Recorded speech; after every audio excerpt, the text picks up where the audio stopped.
Assalamualaikum warahmatullahi wabarakatuh. Dalam kesempatan ini saya akan menyampaikan hasil-hasil penelitian yang sudah diselesaikan dalam tahun anggaran 2022 ini. Penelitian kami berjudul Rancang Bangun Network Control System berbasis kecerdasan buatan dan Internet of Things yang dibiayai dari Hibah Penelitian Kompetitif Menjadi tahun anggaran 2022. Tim pengusul terdiri dari Ketua Asad Najur Rahman, saya sendiri, dan anggota Bapak Ulun Komarudin dan Bapak Kusnandar.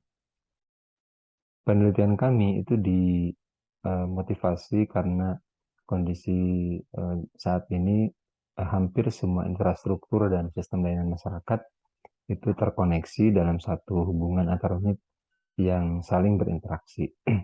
Dalam sistem tersebut, setiap unit yang berinteraksi memainkan peranan sebagai subsistem yang memiliki otonomi tertentu, tapi sekaligus menjadi bagian dari sistem yang lebih besar. Dalam sistem yang terkoneksi tersebut, dimensi sistem tentunya sangat besar, kemudian berhadapan dengan tuntutan antara ketepatan, akurasi, dan kecepatan pemrosesan informasinya. Nah, untuk menangani masalah tersebut, maka perkembangan implementasi sistem mengarah kepada penggunaan teknologi komunikasi dalam mengintegrasikan semua bagian dalam sistem yang kita kenal dewasanya dengan istilah Internet of Things atau IoT. Nah, dalam konteks sistem kendali, sistem yang saling terhubung tersebut melibatkan jaringan komunikasi. Nah, dalam implementasinya dikenal dengan nama Network Control System. Jadi kita membangun sebuah sistem kendali di mana kita melibatkan jaringan komunikasi dalam bagian pengendaliannya. Diagram skematik dari sistem yang kita bangun diperlihatkan di sini. Kita punya setiap bagian yang berbeda secara geografis. Jadi kita punya sistem di sini misalnya terdiri dari ada aktuator, kemudian ada plan, kemudian ada sensor, dan juga ada pengendali atau controller, di mana masing-masing terhubungkan dengan satu bentuk jaringan komunikasi dan masing-masing berada dalam satu area yang berbeda-beda. Nah, dalam membangun sistem ini maka akan muncul parameter jaringan, misalnya muncul yang disebut dengan paket loss karena kemungkinan data yang dikirimkan atau dipertukarkan itu hilang di tengah jalan dengan berbagai macam kendala. Kemudian juga ada yang disebut dengan transmission delay, yaitu waktu tunda. Kita ingin menjamin keakuratan, tetapi kemudian ada penundaan dalam proses sinyalnya. Kemudian juga ada yang disebut dengan limited bandwidth atau keterbatasan dari bandwidth yang digunakan dalam jaringan komunikasi. Kemudian juga ada yang disebut dengan finite word line, jadi keterbatasan dari setiap komponen pengolah karena misalnya dia mengolah banyak, tapi kemudian dia terbatas dan kemudian kita harus melibatkan itu dalam desain sistem kita. Nah, dalam perspektif pengendalian, kita punya dua pendekatan biasanya yang digunakan, yaitu dengan menggunakan PID sebagai bentuk desain pengendali konvensional dan juga pendekatan artificial intelligence atau kecerdasan buatan. Nah, dalam konsep penelitian yang kita bangun, kita akan menggunakan pendekatan artificial intelligence ini khususnya dengan pendekatan logika fuzzy. Beberapa prototipe yang sudah kita bangun dalam konteks penelitian yang kita kembangkan. Yang pertama misalnya adalah sistem pemantauan dan pengendalian kondisi lingkungan pada lahan greenhouse berbasis logika fuzzy Mamdani dengan protokol komunikasi long range atau LoRa. Jadi di sini kita membangun sebuah greenhouse yang dipantau secara jarak jauh menggunakan protokol komunikasi long range ini.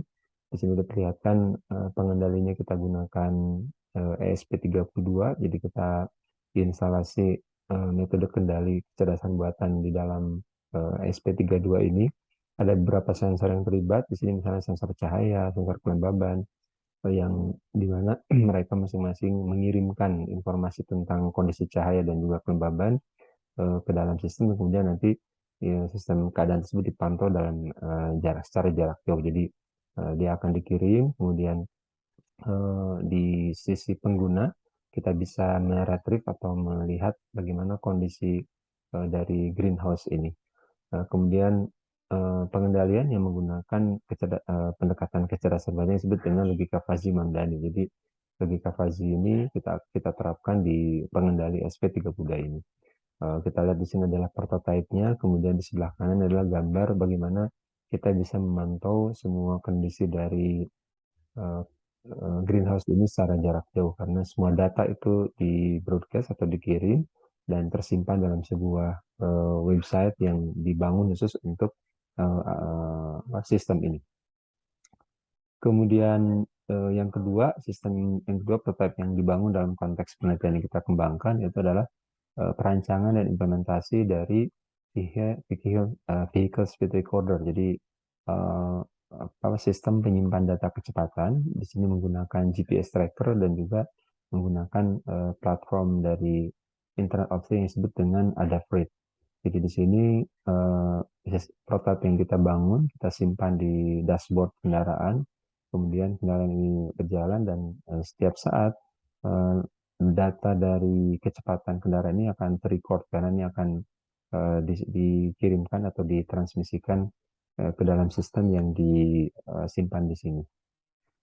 Peralatan seperti ini akan berguna misalnya pada saat eh, para pemangku kepentingan, misalnya kepolisian atau Dishub ingin mengetahui secara tepat berapa kecepatan kendaraan yang sedang berlalu lalang di jalanan. Jadi kalau dikembangkan maka peralatan seperti ini bisa bermanfaat untuk misalnya checking atau pengecekan dari kecepatan kendaraan setiap saat yang ada di jalanan. Jadi kita kembangkan dengan menggunakan platform Internet of Things Adafruit. Di sini nanti data kecepatan akan terrecord setiap saat sehingga jika misalnya dia melampaui batas maksimum kecepatan yang diizinkan, maka dengan dalam waktu yang sama kita bisa eh, tandai, kemudian kita bisa proses bahwa itu melanggar peraturan lalu lintas.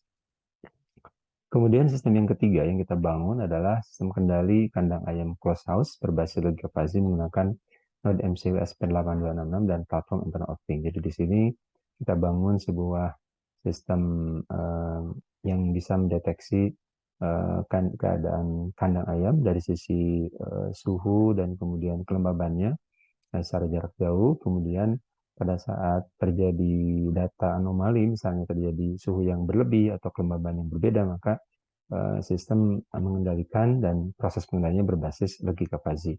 Jadi di sini secara skematik diperlihatkan bahwa di sini ada kandang ayam, kemudian ada sensor-sensor yang terpasang di dalamnya, ada sensor DHT11 untuk mendeteksi suhu dan kelembaban, kemudian data akan diproses oleh node MCU ini sebagai pemroses utama, kemudian dikirim ke jaringan dan kita bisa melihat kondisi dari suhu dan kelembaban secara jarak jauh. Kita bisa menggunakan smartphone yang diinstal secara khusus aplikasi tertentu yang bisa mendeteksi ini. Dan di sini dilihatkan pada gambar kanannya adalah bentuk yang kita bisa pantau kondisi dari kandang ayamnya di secara jarak jauh.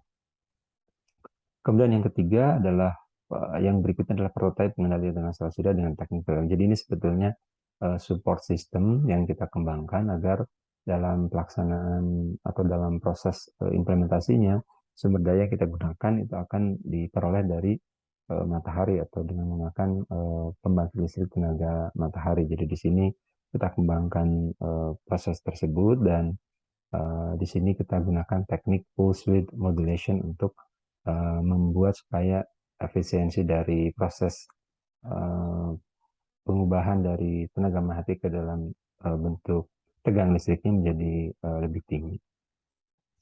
Dan terakhir di sini adalah pengembangan dari smart room, ruangan cerdas berbasis IoT dengan menggunakan perintah suara lewat Google Assistant dan notifikasi melalui Telegram. Jadi di sini dikembangkan misalnya kita ingin mengendalikan peralatan, misalnya kita lupa apakah peralatan ini sudah dimatikan, padahal misalkan harus dimatikan, nah maka kita bisa proses secara jarak jauh. Kemudian juga ada notifikasi yang diperoleh apakah kondisi tersebut sudah dipenuhi atau tidak, yaitu dengan aplikasi Telegram yang kita kembangkan.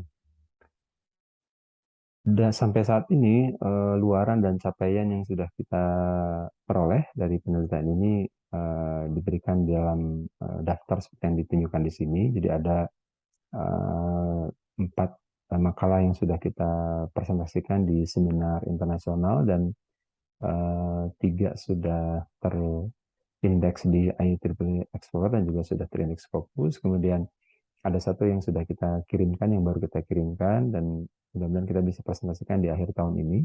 Kemudian ada satu draft paper yang sudah di submit dan sekarang dalam proses review yang dikirim ke International Journal of Interactive Mobile Technologies. Kemudian ini adalah screenshot dari publikasi yang sudah kita peroleh dan sudah terindeks di beberapa indexing, ya, ITT Expo untuk seminar internasional dan juga untuk yang sudah dipublikasikan di jurnal nasional terakreditasi. Demikian presentasi yang bisa disampaikan. Terima kasih atas perhatiannya.